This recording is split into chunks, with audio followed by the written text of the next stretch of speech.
Hi, welcome to HowtoDandD. My name is Fred Wheeler and today I want to talk about Dungeons & Dragons 5e, and we're talking about Xanathar's Guide to Everything. And this is Xanathar's Guide to the Way of the Sun Soul Monk.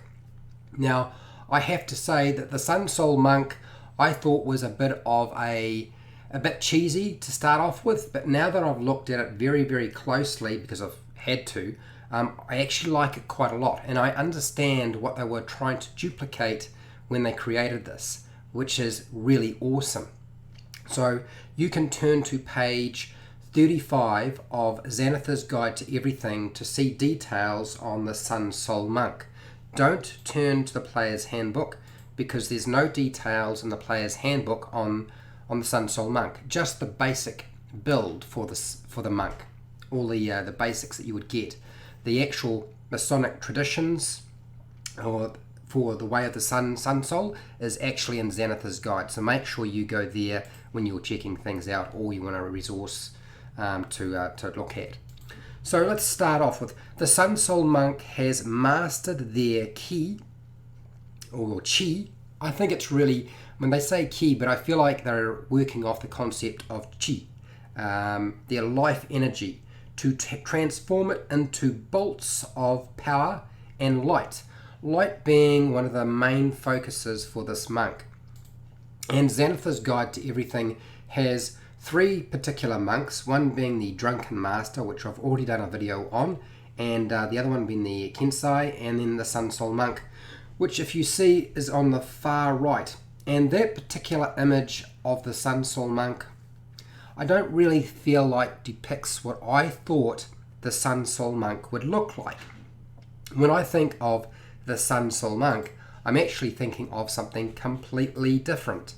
So meditation has unlocked the ability for you to unleash energy from your very soul. You reach right down to your ki or chi, whichever thing you want to call it. You draw on that, and that's what fuels your ability to do the things that you do. You can draw that energy from your life force, and there's no actual penalty to do so. With a lot of things that you might notice, usually penalties with any kind of character class in Dungeons & Dragons don't exist. But what I found really interesting about this is there's literally nothing. There's no penalties, and it's actually quite a powerful archetype, which I thought was quite surprising. Particularly because it essentially turns the monk into a close quarter combat class, and it makes them like a spellcaster to a certain degree. Obviously not completely, but certainly does feel a lot like that. So eat your heart out, video gamers who enjoyed things like Street Fighter and Dragon Ball Z and Mortal Kombat, all of those sorts of things. That's really what this particular build is based off, as far as I can tell. Nothing wrong with that. Honestly, I think it's actually a good idea. We have to have it at some point, right? And that's what they've drawn on for this particular archetype. So there are quite a few features that you gain access to. What I did notice is that at third level, usually you get two different sort of attributes or abilities that you can use straight off the bat when you get to level 3, and with the Sun Soul Monk you don't, and there's a reason for it. And that reason, as far as I can tell, is because the feature that you get at third level for the Sun Soul Monk is so powerful, and that is why you don't get anything like that. So this is Radiant Sunbolt. So Radiant Sunbolt is basically a really concrete monk feature. It's very good. It's really your bread and butter. It's the sort of thing that you are going to blast out. It's your ability to basically throw bolts of light. And we've seen it before in many different sort of stories and so forth, but this is basically the idea behind it.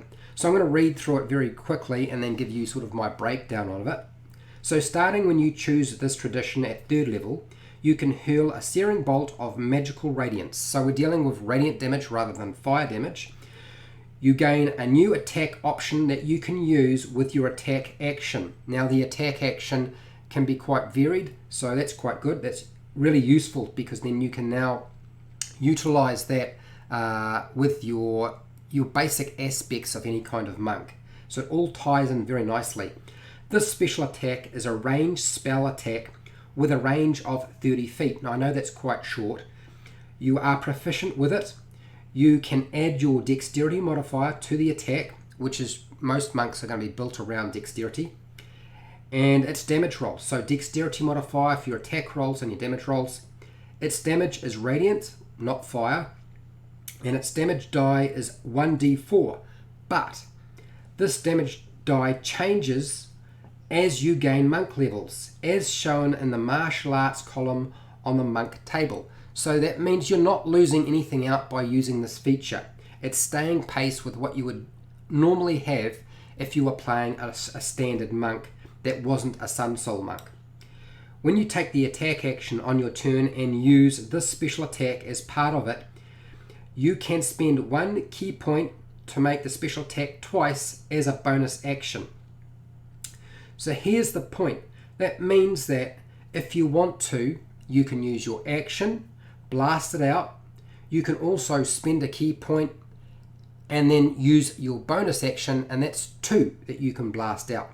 But this is what really sort of hits home for me, and that is when you gain the extra attack feature, this special attack can be used for any of the attacks you make as part of the attack action. So that means that if you use your attack action and you've got extra attack, you can fire it out twice, which is very nice, and you can spend a key point if you want to and fire it out a 3rd time using your bonus action. Or you could use your attack action, fire it out twice, then move in and do your martial arts and do flurry of blows up close. And then of course you're going to get 4 attacks. So you are, to a large extent, when you get extra attack, you are losing out on 1 attack that you would normally have by being at range. But there are some benefits to it, and that is you're dealing with radiant damage. Radiant damage is really good because it's one of those things that a lot of things don't have resistances to or immunities. Surprisingly really important. So you can use this attack action. Basically it's like being able to repeat the same attack more than once. So that's more than most wizards can do. It's like throwing or hurling out a cantrip, and you can do that up to twice with your attack action, 3 times if you got the extra attack feature, 3 times if you're using your bonus action, and if you don't have extra attack, you can throw it out once as an attack action and use your bonus action and throw it out a 2nd time. So most spellcasters can't do anything like that. Not with attack spells anyway. It is, as I said, the bread and butter of the Sun Soul Monk. I think it's fantastic. The fact that it scales with the martial arts damage table is even better. The key point use for the bonus action as well is awesome because you can still do it, but you don't, if you're not using your bonus action for it, you don't have to use those key points up. So I think it's a really solid choice for anybody who's looking at working with something like that.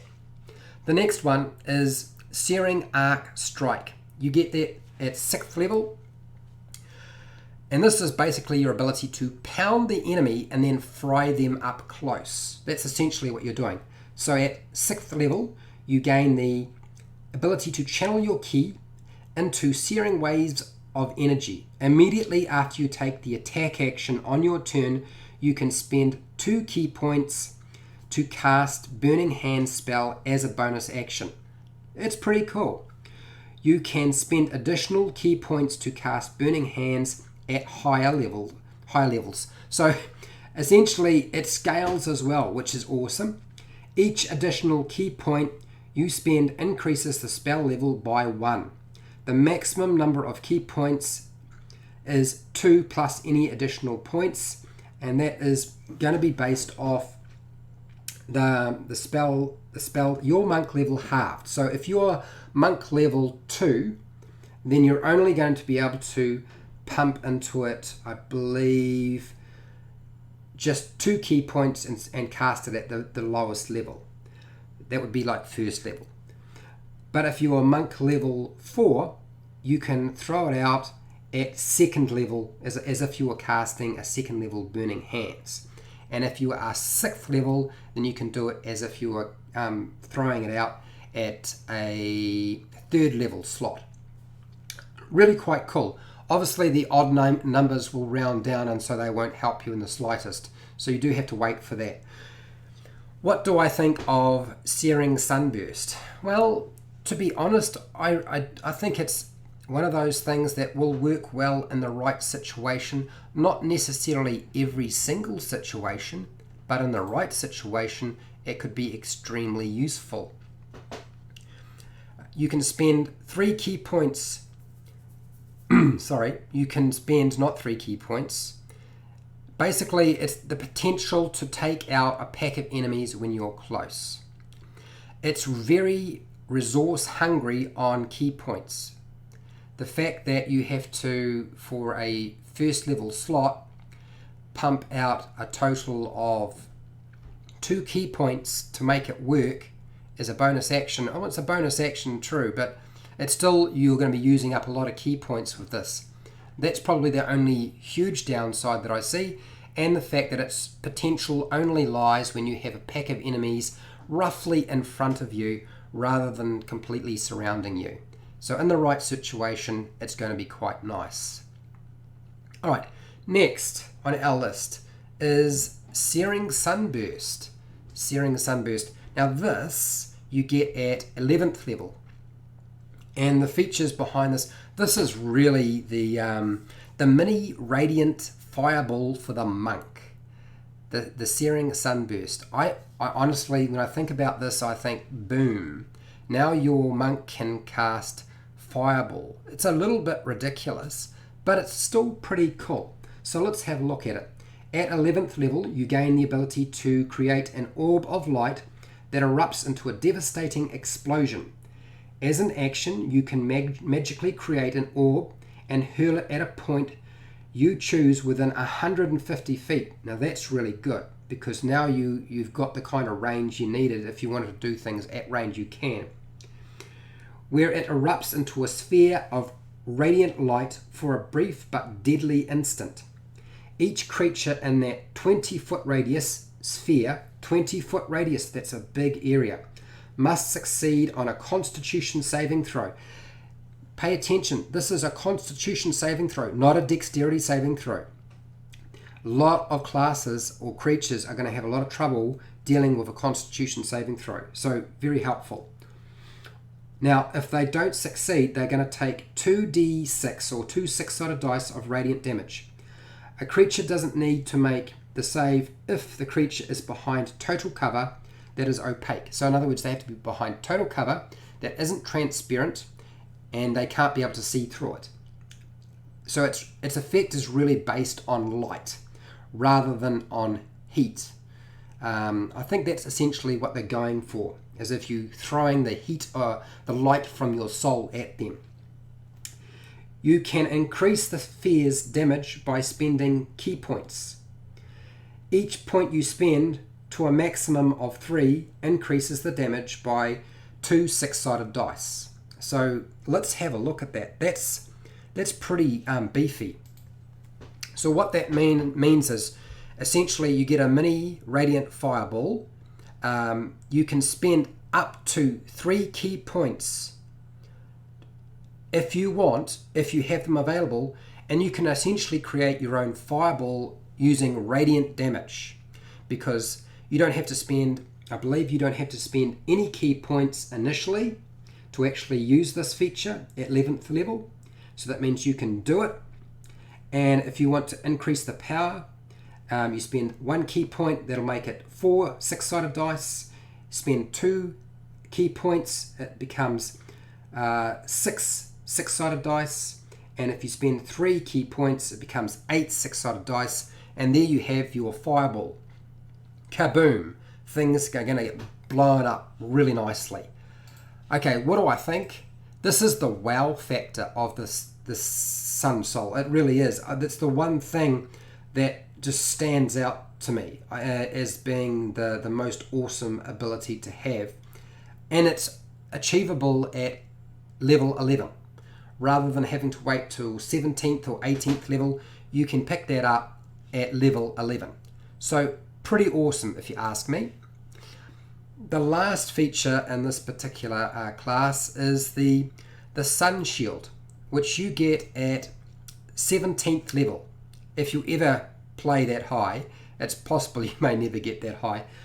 So basically this is a really nice utility function. It has a nice utility function with light, so it actually produces light, but also it's an energy shield for the monk. And this is how it works. So at 17th level, you become wraithed in luminescent magical aura. You shed bright light in a 30-foot radius and dim light for an additional 30 foot. So you're like a great huge glowing torch, really. You can extinguish or restore the light as a bonus action. Pay attention. So you can restore it or extinguish it as a bonus action. So it's something you can turn on and off, which I think is really awesome. That's why I mean it's quite a cool utility function, particularly if you don't want to have somebody casting the light cantrip or having to walk around with a torch. That might be a drag if you are one of the few races that don't have dark vision. If a creature hits you with a melee attack while this light is shining, you can use your reaction, not your action or bonus action, but your reaction to deal radiant damage to the creature. The radiant damage is equal to 5 plus your wisdom modifier. So you need to make sure you have a decent wisdom otherwise, and you should, you're a monk. Now it's not a lot of damage, and you're only ever going to get one use of this per turn because you can only have one reaction per turn. And it's a 17th level feature. When I look at this and I was thinking, you know, it's good. It's pretty impressive. It certainly is going to do the job nicely, and there's nothing wrong with it as a feature. But I don't understand why some of the earlier options just seem a little bit stronger than this. Certainly, I feel like Searing Sunburst, where you get to do your monk fireball, would have been at 17th level rather than 11th level, and then the sun shield would have been at 11th level. But it's not that way, so don't complain about it, Fred. Essentially, go with it. That's really all I wanted to talk about. What do I think of the Sun Soul Monk? I really think it's cool. It's a really functional monk. I would imagine that I will see the Sun Soul Monk at my table at some point. I certainly would like to play it myself. I really love the archetype. I think the Sun Soul Monk is pretty awesome. So if you found this video helpful or informative, please share and like the video. If you haven't already subscribed to my channel and you like this sort of content, please consider subscribing to my channel. Hit the bell button to be notified when I go live and when I publish new videos. If you want to support my channel, you supported my channel by watching this video right now, and I do appreciate it. Thank you very much. I have more videos you can watch, and that certainly helps me out because I get a bit of AdSense revenue from it. I don't do Patreon, but down in the description you'll find affiliate links to the book depository and Amazon where you can buy stuff online. I get a small commission. You pay exactly the same price. Just go through that link. You don't have to buy the thing I've linked to. Just go through the link and buy what you want. Okay? It works just like that. Now, this is where you need to start typing frantically in the chat box if you have anything, any feedback, if you've used the Sun Soul Monk before, what did you think of it? Is there something that you think needs to change, or are you happy with the way it is as it is right now? Let me know what you think, or just say hi. Otherwise, if you're not part of the live stream, down in the comments, that's where you need to be. Put down your comments there and I will respond to you as soon as I get a chance. And hey, till next time, keep rolling those 20s.